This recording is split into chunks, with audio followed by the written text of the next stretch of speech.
ಕಾಂಗ್ರೆಸ್ ಪಕ್ಷ ಎಲ್ಲ ಸಮುದಾಯಕ್ಕೂ ನ್ಯಾಯ ಕೊಡಿಸಿದೆ. ಎಲ್ಲ ಸಮುದಾಯಕ್ಕೂ 6-6-5 ಮಾಡಿ ಇವ್ರಿಗೆಲ್ಲ ನ್ಯಾಯವನ್ನು ಕೊಡಿಸಿದ್ದೀವಿ. ಪಾಪ BJP ಅವ್ರಿಗೆ ರಾಜುಗೆ ತಡ್ಕೊಳಕ್ಕೆ ಆಗ್ತಾ ಇಲ್ಲ. ಅವರ ಅಸ್ತಿತ್ವವನ್ನು ಕಳ್ಕೊಳ್ತಾ ಇದ್ದೀವಿ ಅನ್ನೋ ದೃಷ್ಟಿಯಿಂದ ಒಂದು 100 ಜನರ ಕೈಲಿ ಅದನ್ನೆಲ್ಲ ಮಾಡ್ತಾರೆ. ಈ 100 ಜನಕ್ಕೆಲ್ಲ ನಾವು ರಾಜಕಾರಣದಲ್ಲಿ ಎದುರ್ಕೊಳಕ್ಕಾಗ್ತದಾ? ನನಗೆ ಇದು ಬರೋಕ್ಕಿಂತ ಮುಂಚಿತವಾಗಿ ಗೊತ್ತಿತ್ತು. ನನಗೆ ಆ ಸಮುದಾಯದ ಜನ ಎಲ್ಲ ಒಳ್ಳೆ ಜನ. ಲಂಬಾಣಿ ಜನಾಂಗದ ಸಮುದಾಯ ಬಹುತೇಕ 90% ಎಲ್ಲ ಒಳ್ಳೆಯವರೇ. ಇಂಥ ಏನೋ ಒಂದು 10% ಇರ್ತದೆ, ನಾವೆಲ್ಲ ತಲೆ ಕೆಡಿಸ್ಕೊಳಕ್ಕಾಗಲ್ಲ. ಅವ್ರಿಗೆಲ್ಲ ರಾಜಕಾರಣ ಮುಖ್ಯ. ಇರಲಿ, ಅವ್ರು ಏನು ಬೇಕಾದ್ರೆ ರಾಜಕಾರಣ ಮಾಡಲಿ.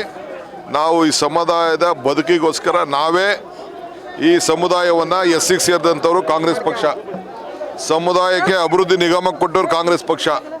ಈ ತಾಂಡಗಳನ್ನೆಲ್ಲ ಕೂಡ ನಾವು ರೆಗ್ಯುಲೈಸ್ ಮಾಡಿ ಹಕ್ಕುಪತ್ರ ಕೊಟ್ಟು 1,11,00,000 ಜನರಿಗೆ ಭೂಮಿ ಪಟ್ಟವನ್ನು ಕೊಟ್ಟು ಇವತ್ತು ಆಚರಣೆಯನ್ನು ಮಾಡಿ ಎಲ್ಲರೂ ಕೂಡ ಕೊಟ್ಕೊಂಡು ನಾವು ಬಂದಿದ್ದೀವಿ.